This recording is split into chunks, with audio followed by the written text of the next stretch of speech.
ang ilang pagtuo sa ilang kaugalingong paghubad.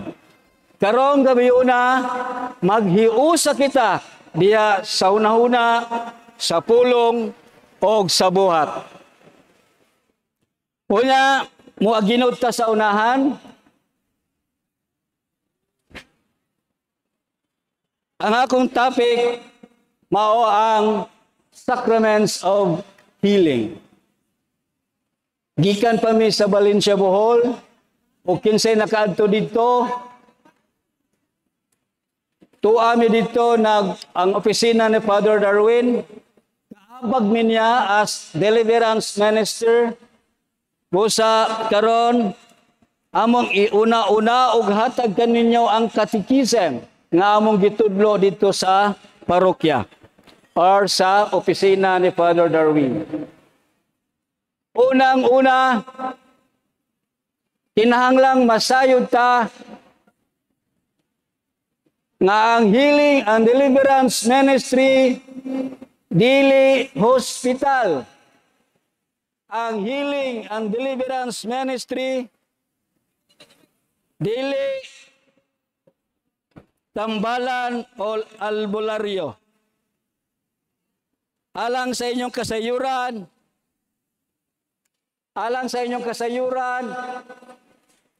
dili mahimo nga ang aturang sakit mo'y kuhaon apan ang atong batasan magpabilin. Ang purpose sa healing and deliverance is a total conversion. Ang himpit ng pagkausap. Sa ako nang gingon ganina, dili hospital ang ministry. Dili pwede nga kung hilantan ka, patumaron kag tambal, nawala ang hilanat, pero nagpabilin ang imong batasan. Pero ang healing and ministry, dili ingon ana, kundili, kung gusto ka nga maayo sa imong sakit, isabay ang imong batasan. Mao na'y purpose sa healing and ministry. Pero dili gyud kana maoy source of healing. Ang healing and deliverance usa lang ka sacramentals. Pero ang source of healing is confession and anoint of the sick.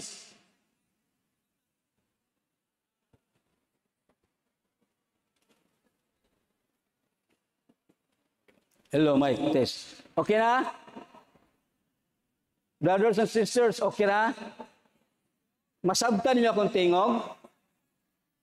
Dihadapit, masabtan? Dihadapit, masabtan? Tungod kay gusto namo nga ang among gipasulti dinhi masabtan. Tungod kay knowledge is power.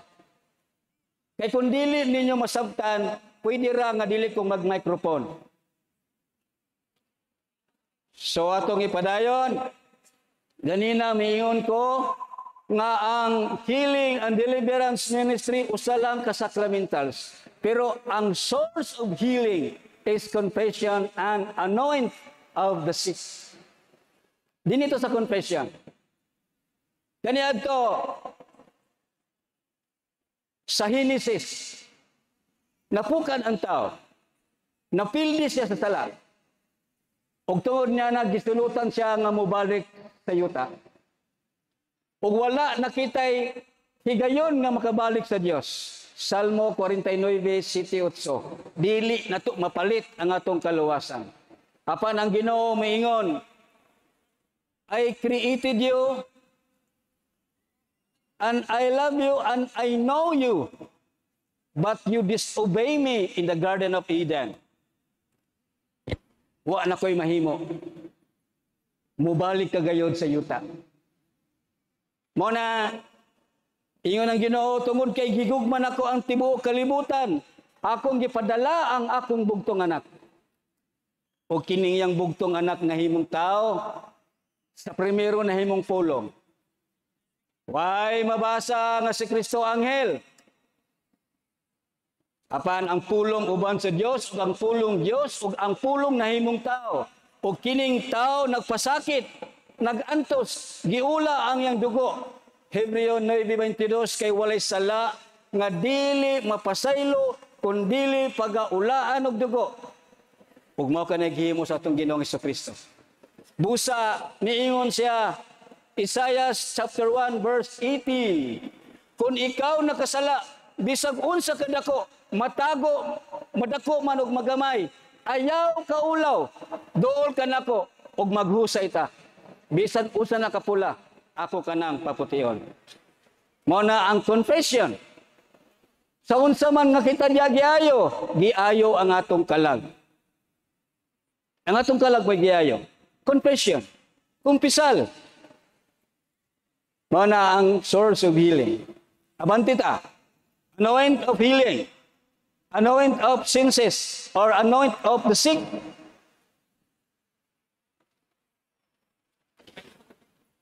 Anoint of the sick. Kining pag-ayo sa masakiton. Gikan nga po na kang Kristo. Naana sa San Marcos 6:13. Iyang gipadala ang mga apostoles o gignan panlakaw kamo, banhawa ang mga patay, ayowa ang mga masakiton, hinginli ang mga yawa. Og ilang japlas aglana og nangaayo sila. Nailana diya sa anoint of the sick. O niya pagkasaka ni Kristo dito sa langit, nasa buhat 3:6, San Pedro, San Juan, paingon sila sa templo kay mag-ampo sa alas 3 sa hapon, sumala sa nabatasan sa mga Hudiyo. Unya dunay bakol, miingon, nagpakalimos kanila o ang atong si San Pedro, ang unang papa, miingon siya, wala may kwarta, pero niya na mo nga mong ihatag kanimo. Tindog o lakaw. In the name of Jesus. Kana. So, kining healing and deliverance is spiritual battle man eh. Spiritual battle. Dili tao atong kontra ni, dili tao. Dili tao. Efeso 6:12. Wa kita makig-away sa unod, kun dili nakig-away kita sa mga daotang espiritu nga naghari dinhi nining kalbutana. Busa kinahanglan andam kita, nakitay faith ug atong gamiton in the name of Jesus to cast out evil. Naana sa Santiago, chapter 5, verse 14-15, miingon si Apostol Santiago, kung dunay nagmasakiton kaninyo, ipatawag ang mga pangulo sa simbahan o pinagis pagampo o paghaplas sa lana, mamayo ang sakiton o mapasaylo ang sala. O kunya, kami, adunay among iuna-una nga required sa inyo sa ministry, kinahanglan kung gusto ka nga maayo, kinahanglan adunay upat nga imong buhaton. Upat. Una, kinahanglan na kay pagtuo. Na po may pagtuo? Salamat. Unya ikaduha, willing ka nga maayo. Ikatulo, cooperation and obedient. Dili sa ang ato may matuman, ang kabubuton sa Dios mo'y matuman. Dayon ang ikaapat, perseverance. Lahutay. Mao na ang formula sa atong pagkaayo. Mao nang gitawag ni Father Darwin og cares, confession, adoration, rosary, Eucharist o sacramentals. Unya nakinahanglan sa inyong faith. Nakinahanglan sa inyong faith. Dili na kinahanglan mo tabok mong dagat, matubog bohol, aron lang mumayo. That is fanatic. Mismo sa inyong panimalay, kung naka sa state of grace and using the sacrament or the sacramentals, maayo ka ug ang imong tibuok panimalay. Mao na nga niami dinhi si Father Darwin, siya gid ang hilawas nga miyani aron to empower people of Turil. Nga si Father Darwin is not the center of healing. Mao nang nangigsoon hisgutan nato ang pagtuo. Kani pagtuo. Ganina nangutan ako naabo mo'y pagtuo. Kanya ang tubag ninyo, oo. Napot siguro wala mo tubag. Tingali gadua-dua. Atong suwayan, kung naa ba mo'y pagtuo, atong suwayan karong gabi na. Atong suwayan, kung unsa kadako ang inyong pagtuo. Una, ang pagpatuo og tao dili sayon. Hantod maglalis na lang mo. Dili sayon ang pagpatuo og tao. Mao na ang atong Ginoo mingon siya, kung doon na mo'y pagtuo sa makadako sa liso sa mustasa, makahimo ka mo sa bungtod sa pagbalen. Iyang gitandi ang pagtuo sa makadako sa liso sa mustasa, tungod kay lisod ang tao patuhuon. Mingon ang Ginoo, kung mutuo ka kanako, mamaayo ka. Kung mituo ka kanako, higugmaon mo ako. Munang dili sayo na pagtuo. Karon, gamay kayo anyang gitandi. Atong tanawon og unsa kadako ang epekto ani. Okay? Atong basahon.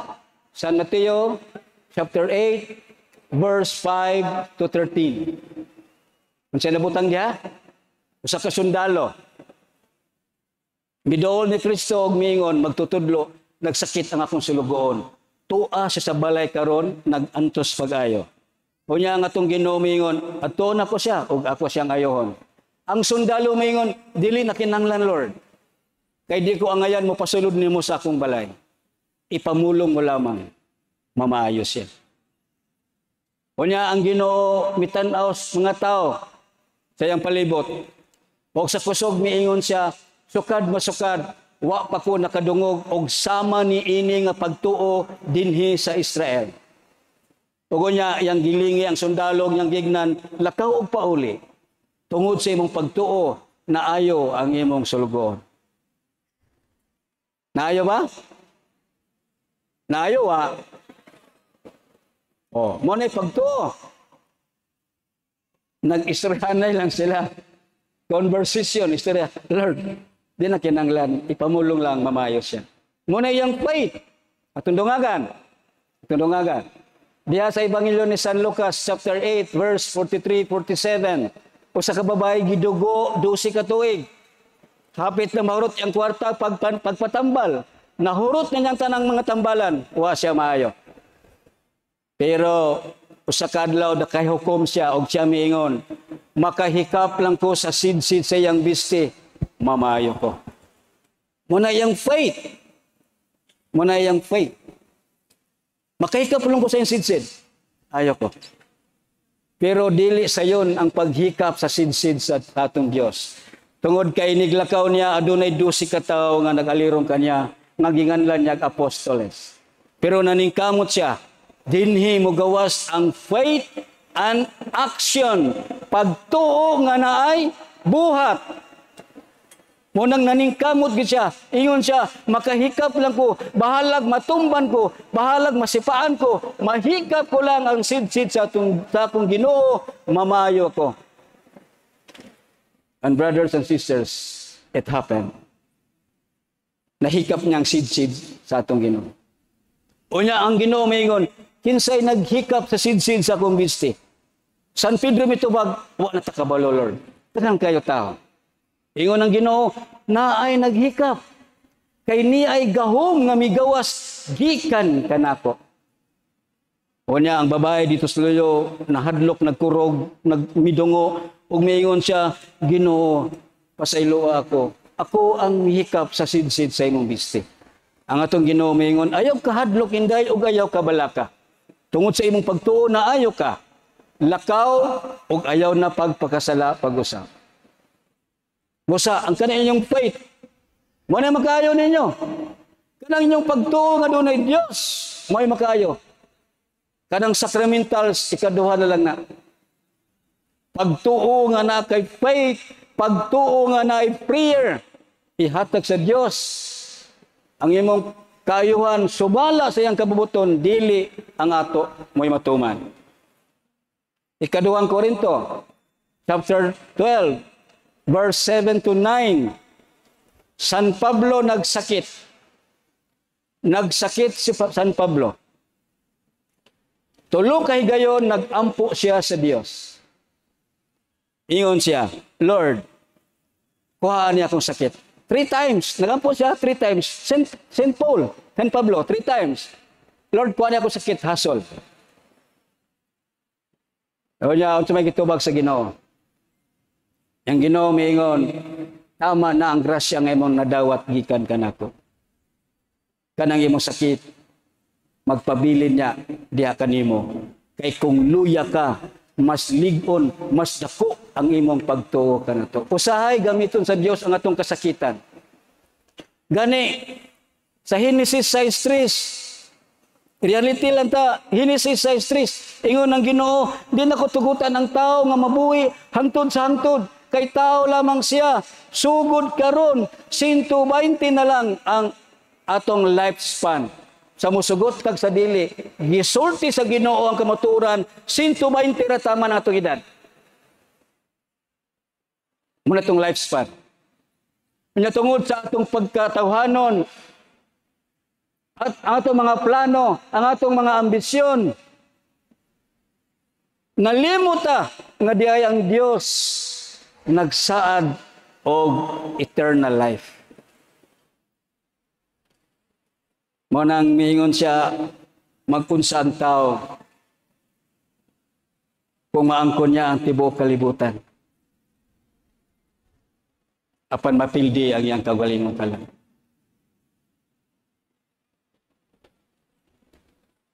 Pero kanay mong sakit, nagibati karon, awiri na. Kaya kung kanang sakit mo imuhatod, kanang sakit mo imuhatod kanimo dito sa langit, pasalamati ang Dios. Igna ang Dios, Lord, dungagi pa ang akong sakit. Kay kabalo ko nga langit na dahi ko. Ayaw ka gool. Ayaw ka balaka. Kulang ang atong pagtuo sa Dios. Timan 120 ra ka tuig ang atong lifespan. And if we lose the eternal life, we lose it forever. Eternal life. Dito ta. Amen? Eternal life. Dito ta. Busa, amo mong gi-encourage, gidasig, nga you are not alone. Do not be afraid. Ang Ginoo, 3 words. Ingon ang Ginoo, do not be afraid. Ayaw kahadlok. So, daghang kayong salamat sa inyong pagpaminaw. O niya, ausbon ako, mayong gabi kanatong tanan.